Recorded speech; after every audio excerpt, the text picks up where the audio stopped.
Good evening. Welcome, and welcome back to Blair. I'm Mr. Powell, for those of you who don't know me. I'm the school chaplain. It's my privilege to welcome you to Blair for the beginning of our school's 169th year. Preparing my opening remarks for tonight, I found myself reflecting on the long walk students take around campus to arrive at Convocation. The walk you all just took, in other words. This walk, you should know, is a storied one.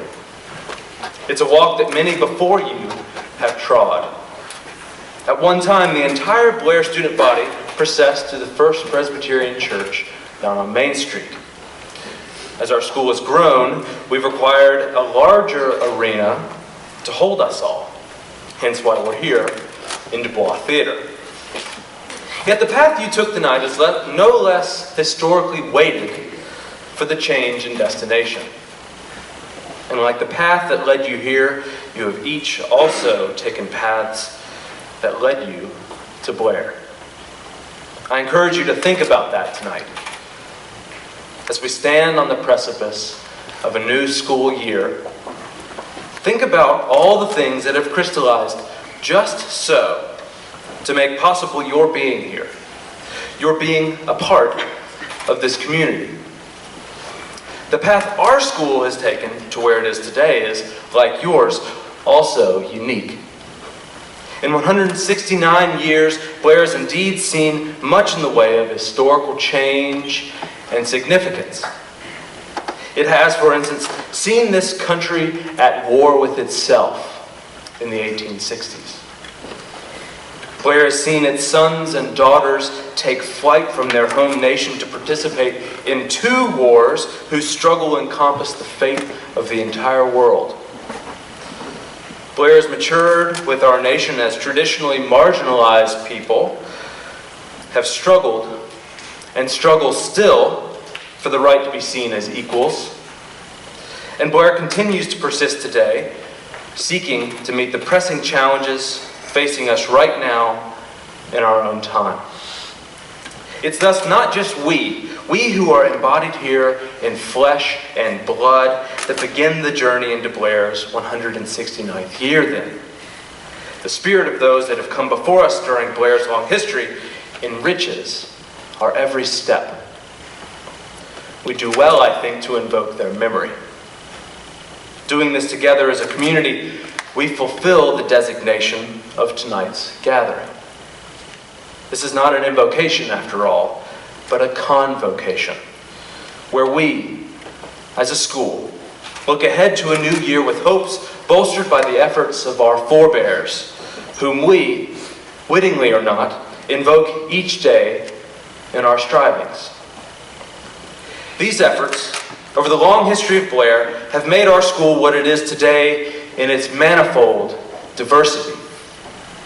And so too are we a diverse bunch, hailing not just from coast to coast of the United States, but also representing nations across the globe, from Australia to Vietnam, Bermuda to the UK, Canada to Turkey, the Cayman Islands to Thailand, China to Sweden, the Dominican Republic to Spain, France to South Korea, Germany to Singapore, India to Saudi Arabia, Ireland to Nigeria, Jamaica to Mexico, Japan to Kenya. So welcome. Welcome to Convocation. As is custom, we have the honor of hearing from two student speakers from the Senior Class Council tonight. To introduce them, I invite you to join me in welcoming our headmaster, Mr. Fortunato, to the podium.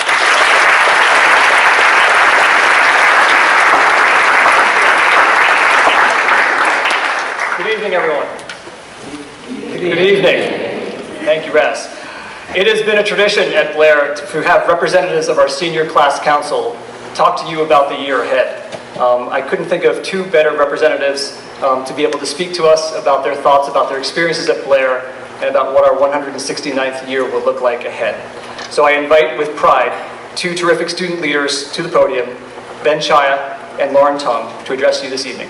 Ben.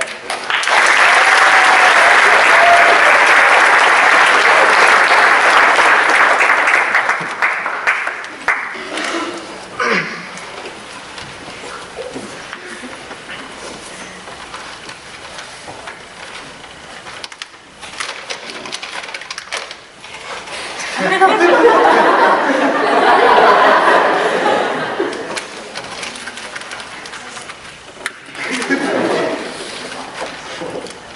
silly as it sounds, I came out very identically to this a couple of months ago in front of the entire senior class, former senior class council, and many Blair faculty. I then went on to give my speech for senior class council by starting each new statement with the appropriate letter of the alphabet. Of course, I received many laughs through this pretty weird method, but that was all I was really expecting. I took the opportunity to make a complete goof of myself in front of the entire class. And as much as the idea of class council excited me, I was not feeling so confident in me getting elected. Who in the right mind would give me, one of the top student roles on campus? I've usually just glided under the radar. The answer to that is the class of 2017. Good job, guys.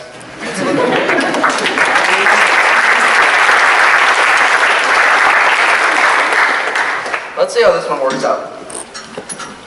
I'm just saying that in my life, everything usually follows Murphy's Law, which is anything that can go wrong will go wrong.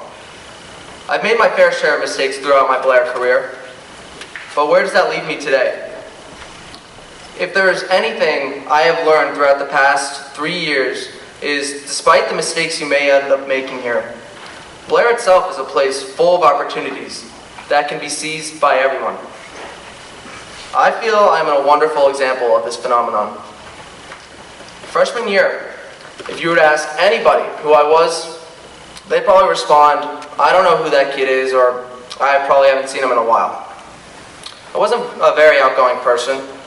Living my life as a simple 4-5 student, I had never really fell behind, but was never competing with kids for that top academic spot.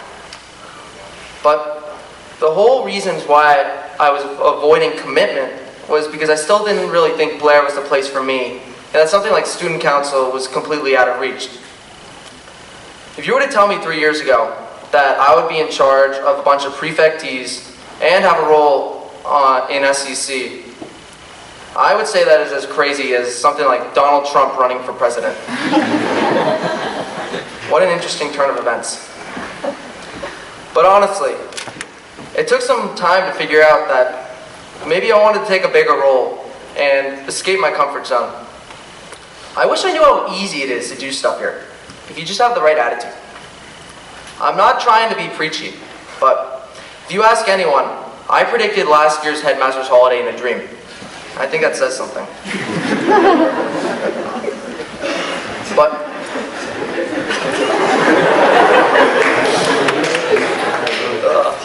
But if I didn't have the same attitude I have today, I wouldn't have enjoyed all of the little things here. Today, I've got my family in Freeman Hall, nightly hangouts by the fire, a pretty outrageous group of friends, better connections with teachers and faculty. That's Coach Cam over there.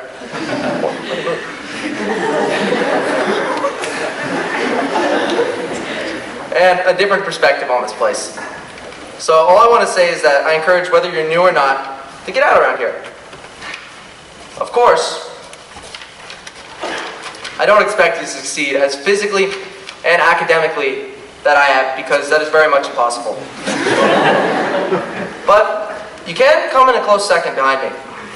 But I definitely would encourage you at least try, because you may surprise yourself.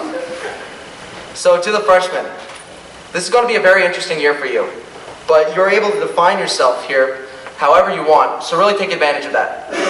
To the sophomores, this year is probably going to be the most fun for you. This is a great time in your Blair career to go out and try new things before the challenges of junior year. To the juniors, try to stay positive as things get harder, and always remember to see the little things that keep you happy. Finally, my lovely senior class.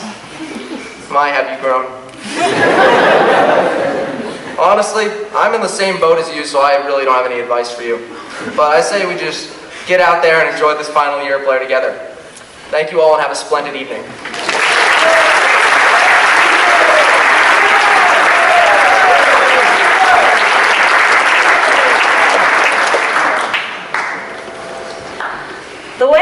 up at Blair Academy is one interesting story, a story that not many of you may know about.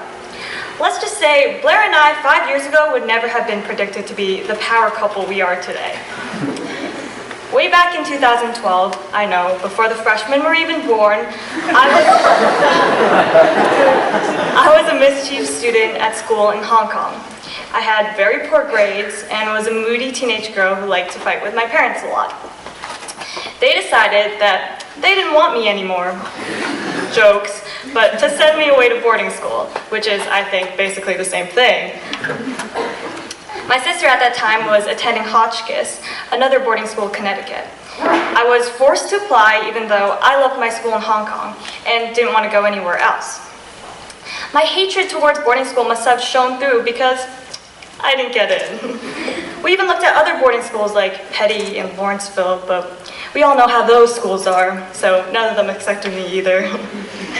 My mother then made a last-ditch effort to try to find another boarding school for me. This was already in late April when suddenly she had gotten a text from her friend about her daughter attending Blair that fall. We immediately drove to Blair and visited, and because my mom probably bribed me with a gourmet gallery panini, I agreed to an on-the-spot interview with Miss Wilson. Something must have hit her in the head that day because Miss Wilson put me on the waiting list to join the class of 2016. However, as I stand here in 2016, obviously not graduated yet, that never worked out. There were too many kids attending Blair that year, and there was no room for me whatsoever. You would think that at this time, my fate for Blair was probably over. However, it was not. My mother forced me to apply yet again, and maybe because Mr. Curran was also hit in the head that day, I was accepted to be a new sophomore. That year, I applied to Hotchkiss again, and somehow this time, I got in. I was determined not to leave my school in Hong Kong, though. But after going to a Hotchkiss reception, I decided that if I was going to any boarding school, it would have to be Hotchkiss. I made my decision, and I was ready to go when, lo and behold, my mother decided that I would be attending Blair instead. She said it was a more friendly environment, but honestly, I think she just really liked the gourmet food. To compromise, I told her, okay, fine, I'll be a new sophomore and get those 3 years over with. But she, once again, decided that I was going to be a repeat freshman.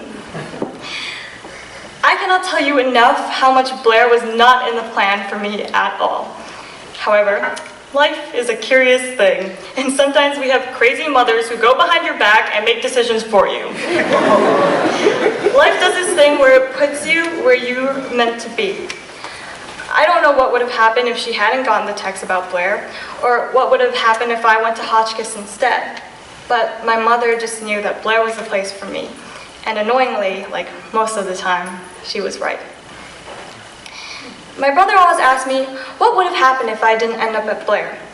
And I can tell you this. I would have never gotten in a cardboard box and sled through the snow in the bowl with Annika Haynes, go to Sadie with Kurt Lenz,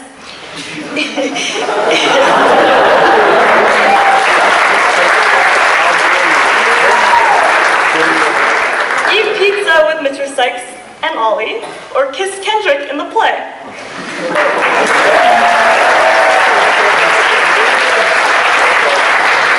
I would have never met Caroline or Fiona, or the crazy junior boys, or have my hair washed in the sink by Jane Kim because Locke once again ran out of hot water.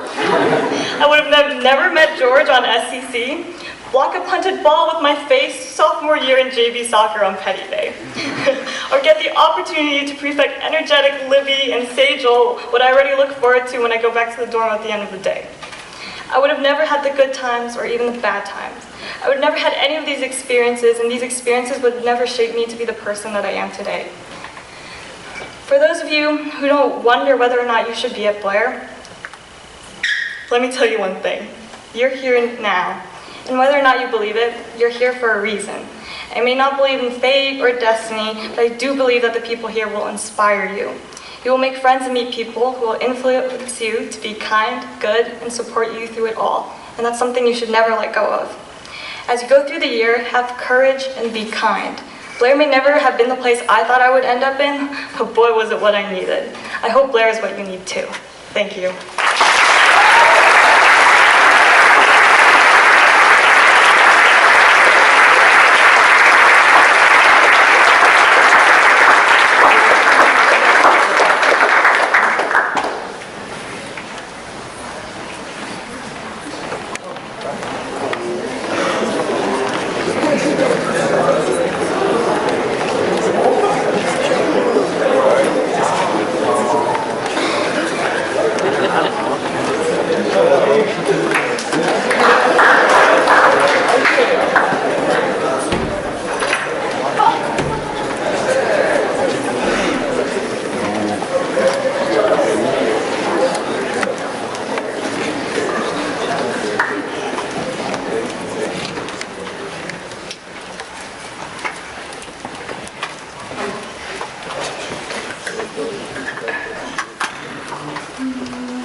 surely a tough act to follow. But let's give another round of applause to Mr. Manning for the dance.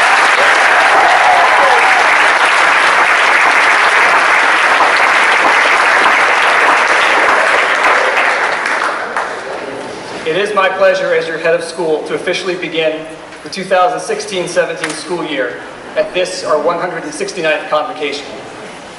The start of school for each of the almost 530 of us or so in this room, it offers a lot of promise, the promise of new beginnings, of possibilities that we haven't even yet considered, whether we've been here for 4 days, our new students, our wonderful class of 2020, or we've been here for 4 years, many of our seniors, and myself included. Or whether you're the gentleman in that booth behind you who today, at this moment, celebrates his 40th opening of school at Blair, and let's honor Raz.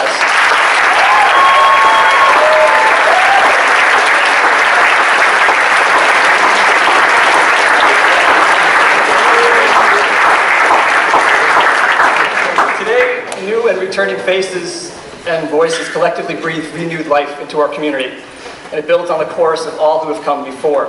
I love to think about all the things that lie ahead for us, what we're going to achieve this year, who all of us are going to be 9 months from now when seniors, you're poised to become Blair alums and freshmen again in college. And I think about the friendships that all of you will begin here and deepen. There is something flying around, right, which we like to look at as a good omen for convocation. That was amazing.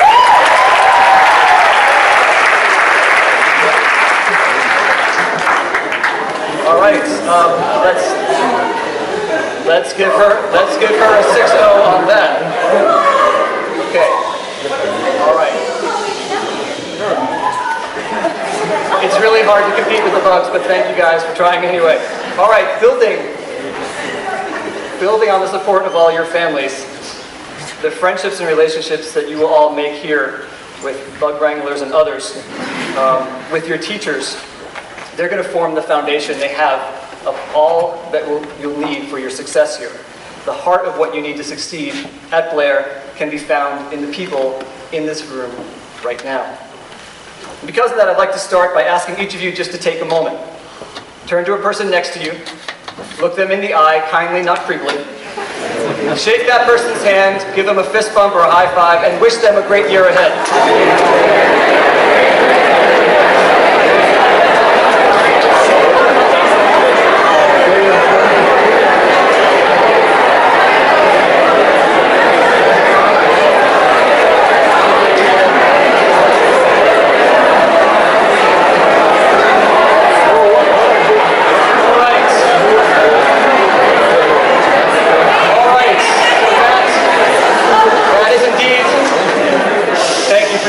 That is indeed a good start. So let's keep doing that every day, right? Let's keep doing that all year long. Stopping even just for a moment on a walkway, in the dining hall, on the steps of Hardwick Hall, coming from practice, going to class. Stopping and acknowledging one another, whether you know people or especially if you don't. Stop to see one another, to thank or encourage, or simply even connect briefly. The people we let into our lives, whom we surround ourselves with, those friendships and relationships that we build with them, more than anything, determine the people we're going to be, the people we're meant to be.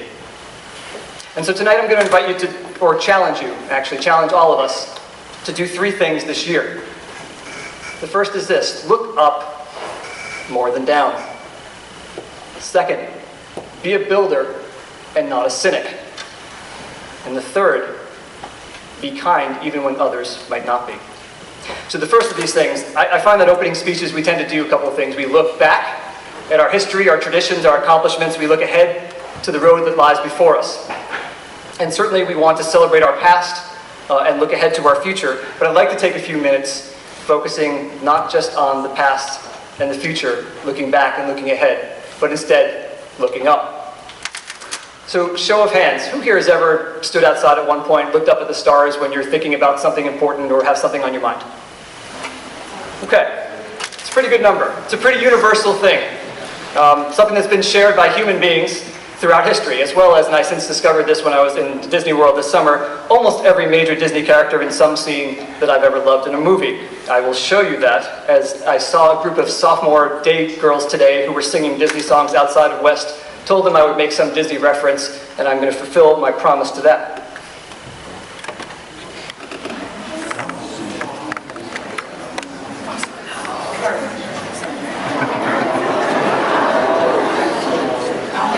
You knew I had to do that, right?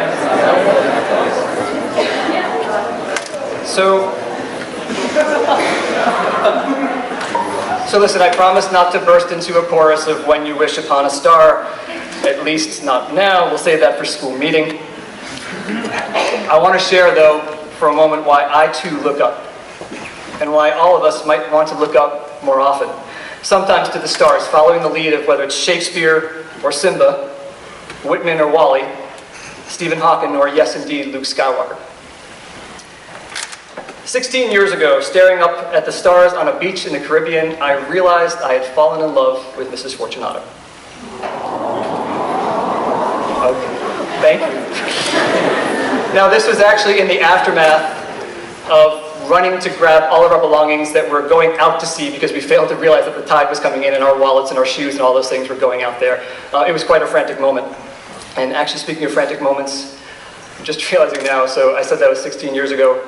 Mrs. Fortunato couldn't be here tonight because she is getting our kids ready for their first day of school tomorrow.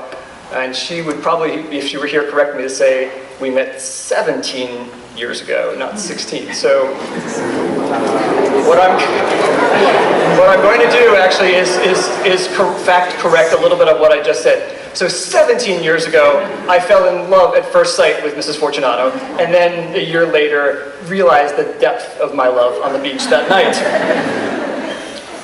12 years later, I cemented in my heart my decision to move my family to Blair. I remember pacing around on the patio outside my house in Massachusetts after getting the phone call and asking to accept this offer. And I was looking for some kind of heavenly validation in the stars that were just about to be obscured by the impending Hurricane Sandy. And I think about these two moments, the two smartest choices I've made in my adult life, mentioned, by the way, in the correct order of importance, that in some ways, to me, feel like they were sort of written in the stars, as it were.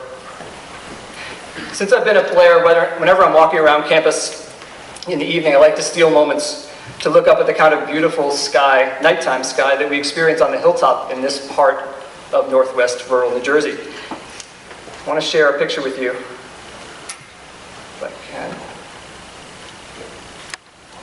So this is a picture of the nighttime sky from the bowl, thanks to Mr. Trish. Whether it's been a good or challenging day, or both, after walking through dorms or checking on the construction of our new building or answering emails or whatever I'm doing, I like to stop for a moment as I go to this area of campus where there's this spectacular view of the nighttime sky, and even just take a quiet moment to look up, take a breath, and center a bit. It's mostly quite peaceful, sometimes the din of a Freeman fire pit in the background, sometimes a punctuation of laughter from Annie or some notes coming from a practice room here in Armstrong. And just quick note, be warned that if you do linger a bit too long at the side of the road looking up, sometimes you'll get odd looks from security, and you may also unexpectedly find that deer have quietly invaded your personal space without you realizing. Now, so whether you are religious, or you're not connected to any particular faith tradition, spiritual or not, think of yourself as a dreamer or otherwise, whether you're a Star Wars or a Star Trek fan, and I can't imagine it's neither because one of the options I gave you was Star Wars. There's something powerful, at least for me, about looking up and using the night sky as a canvas upon which to reflect and imagine and remember that for all that I am thinking of, dealing with, contemplating in my own little life, I am just one among many others right here on this campus, or in this town, or in this country, or in this world, from every walk of life, who are looking up and who, just like everyone else, are having great days or horrible ones, are aspiring to do better at jobs or in school, are struggling, are hopeful, are passionate about something. They're happy, sad, friends, sons, daughters, students, teachers. There's something about that momentary act of looking way up, for me, that's a reminder of humanity, that we are part of something bigger. How whether we're in our first or our 40th year at Blair, or in any given circumstance in life, Whether we're affluent or poor, 5 or 5,000 miles away from this campus, we're connected by common experiences and identities, and a yearning to figure out our place in the world. And I don't just mean the world like our entire planet, I mean the worlds that we live in every day, our dorms, our teams, our friend groups, our families. You know, an important part of the journey we're all on here at Blair involves the discovery of where we fit, our place. And as we start this year, we will need to look up and to each other, even in the midst of our business and our busyness, to figure those things out. You know, generally, I think there's too much time spent in our world today looking down. It's literally sometimes, right? Looking at our phones, looking at our devices. You've seen those occurrences. You see people walking into walls where they're texting, knocking over toddlers trying to scan for some Pikachu in a Starbucks. Hopefully not any of you. But it's more than just that. It's also looking down in judgment, whether based on facts or fictions or biases or simply because you don't know somebody. Or looking down on ideas that are new or different, being unduly negative about the future. Those occasions when what we really aspire to be, good citizens, a learned society of skeptics, when that slips into becoming an uninspired collection of cynics. And we've all been there, myself included. We can all spend more time than we wish to looking down, not engaging with others, being judgmental, finding all the reasons why something might not work, and why every silver lining has maybe more than one cloud. And it's not really a surprise why we get there sometimes. All we need to do is look around us. The 2016 presidential election, which is a watershed moment for your generation, actually all generations. Something we'll be talking about, discussing a lot this year. The mammoth coverage around us on all sides of the political spectrum bombards us with rhetoric that focuses on taking people down as opposed to building them up. That often seems to message that optimism and belief in one another are naive or cliched. And pundits, I don't care if they're on the right or the left, they seem to want to polarize many of us into two camps. Out-of-touch dreamers or sober and uninspired realists. I don't buy that logic, no matter what political party or what 24/7 news channel is trying to sell it. I believe all of us can be both. Solutions-focused, practical-minded, and hopeful dreamers. And as we start our school year together, I very much want you to know that you, all of our students, are the reasons why I and our faculty are hopeless optimists about Blair and about the world. We are this way because of our deep enthusiasm for and our faith in you. And I say we have every reason to look up and encourage you to all keep doing the same, literally and otherwise. So what will you miss if you don't?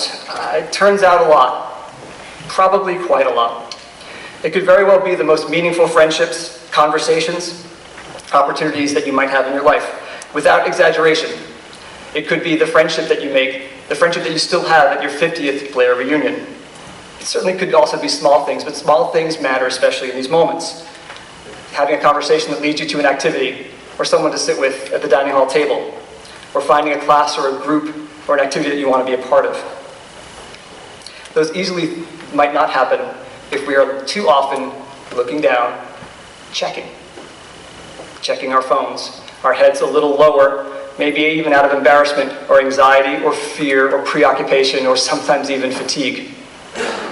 Now I can point quite directly to how my life at Blair would have been so different had I not purposely kept my head up, made eye contact and said hello, or asked a question.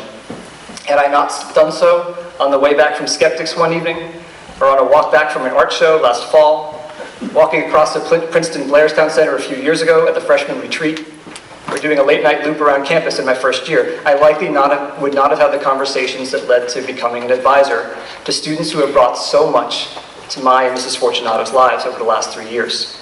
I would have missed a lot. Let me say it's both a privilege and a responsibility in this community to know others and to be known, to truly see who stands before you. And like I said, you have virtually everything you need to be successful at Blair in this room. It can be found in the people sitting next to you, around you, the faculty who are standing here today. You know, it's not just what you stand for that I wanted you to think about since I began my time at Blair, but in fact, who you stand for. And to be known to build relationships connects us to learning in ways unlike anything else, and connects us to people everywhere because it's what human beings seek, no matter their geography, their profession, their religion, their culture, their sexual orientation, their political affiliation. And so if you want to be very good at doing that by the time you leave here, you must continue to try. Make yourself known and know others. Forge relationships with those who are entirely alike and entirely unlike you. I ask you to consider this, and I mean this not as a criticism, but as a challenge. Will you accumulate more handshakes on campus than snaps on your iPhone on any given day? See where that leads you. My suspicion is the more you try, the more dividends it will pay in stories. Stories told to you, opportunities offered, and friendships made, and it will help you stand out in a world where fewer and fewer people are really good at building relationships. And this year we're committed more than ever to expanding and spreading the Blair bubble, building on our classes, on things like skeptics, bringing more alums, experts, artists, scholars, and organizations to our campus while offering all of you opportunities to travel near and far, to build relationships across cultures, to confront things that are going on in the real world, to make you all more informed and engaged citizens, not just of this school, but of the world. I say all of this with incredible optimism, and yet I also know that in our daily lives, our relationships, or the issues that are around us or in the world, they're often quite messy, quite complicated, quite challenging. And I know that there may be times when we feel, or certainly hear other people saying, that they've lost faith and given up on each other and given up on the world being a better place. And in those moments, God, is it ever tempting to be a cynic rather than a believer or a problem solver? Jeff Bezos, who's the CEO of Amazon, you may have heard of Amazon. He famously spoke at Princeton some years ago, and he posed the question to their graduating class, one that I'm going to pose to you all today. Will you be a cynic, or will you be a builder? I know it's really easy to fall victim to cynicism when problems seem too big, when things seem too hard, and when people have let us down or we've let others or ourselves down. It's easy to sit back, sit down, and look down. But my friends, I want you to remember something as you start this year. Those times of struggle are precisely when we need to stand up, not sit down, look up and not away, and surround ourselves with builders. We're all builders in this room. We're builders of friendships. We're builders of teams. We're builders of victories, including this November 5th. Isn't that right, Mr. Evans? Be Betty!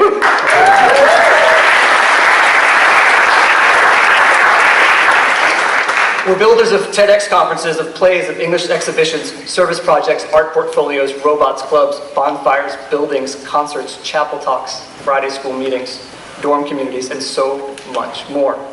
So no matter what comes our way in our complex lives, and in this complex world, look up and to each other as the builders that you are. And don't be fooled by cynics who look down on others and say it's naive to believe, and who want to only find fault and negativity. Skeptics are always welcome here. They're embraced, and to me, are intellectual heroes. Cynics, however, are cowards. They are small. They are intellectually lazy. And cynicism is a cancer to learning and community that we must fight every day at this school, in politics, in our society, and in our world. Truly building something that's worth anything takes time, patience, and often good friends. And it's brick by brick, whether it's the academic record you're trying to put together here or the circle of friends or mentors. And it often doesn't come easy. As builders, as good citizens of this school and this planet, each of you will have your own gifts, intellectual, athletic, artistic, and much more. And it's critical to remember that ultimately, we're all in this together on so many levels, especially at this school. We count on each other, and we look to each other. And in that same Princeton speech, Bezos posed a question which I also want you to keep close to your hearts and your heads this year. Will you be clever at the expense of others, or will you be kind? In all that we do, how we treat each other, starting with the people in this room, it matters. It matters. It's a reflection of who we are. There are all sorts of ways to justify being clever at the expense of others. I've been there, I've done it. The temptation is understandable and often feels unbearably strong. But I challenge all of us to do better, regardless of what you may see and hear around you, whether from a peer or a politician or two. Look up at the people around you who rely on you and who you rely on before you choose to be clever at the cost of others. Kindness is not a luxury here. Kindness is not a luxury at this school, it is an obligation. No doubt we will let each other down at times on that front, but then we're also going to rebuild. Some of you may know the renowned theoretical physicist Stephen Hawking. He wrote at one point, "Remember to look up at the stars and not look down at your feet. Try to make sense of what you see and wonder what makes the universe exist. Be curious, and however difficult life may seem, there is always something you can do and succeed at. It matters that you just don't give up." So I was thinking a lot yesterday about what I wanted you to take away from here tonight, what I wanted you to leave with and to start the year with, beyond just words, although I hope some of those words that I spoke tonight and others spoke tonight so well stick with you. Now, I guess at this point could be the time when I closed with that chorus of "When You Wish Upon a Star," but I will spare you that horror. Actually, at one point I think I wrote honor as opposed to horror, but I think it's probably horror. So instead I had a different idea.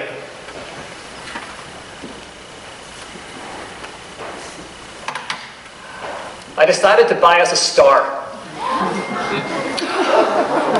Okay, all right, well, actually not exactly, but look there, with the circle right in the middle. Apparently you actually cannot buy a star or own a star. It's something I probably should have learned from law school. But nonetheless, as of today, this star in the white circle now appears on a registry under the name Blair. Now, whether we own it or whether it is still officially known by its very hip original name, HIP 14862, for us, this is now the Blair Star. And I know this sounds cliche, or sentimental, or even a bit hokey, but I kind of look at it this way. I know that while we enjoy the privilege of being together in this space tonight, prepared for an incredible year ahead, there are going to be moments for all of us this year or many years from now, whether on this campus or halfway across the world, when we will be tested in various ways, when we all might need to remind ourselves of what it feels like to be known, to be seen, to be a part of this place, to be part of each other's lives together here. So I wanted you to leave tonight with not just my best wishes, but a star to guide and connect us. All of you, faculty, students, staff, clever, kind, builders, and friends. May we continue to inspire one another and the world to keep looking up in our 169th year and well beyond. Have a wonderful school year. Thank you.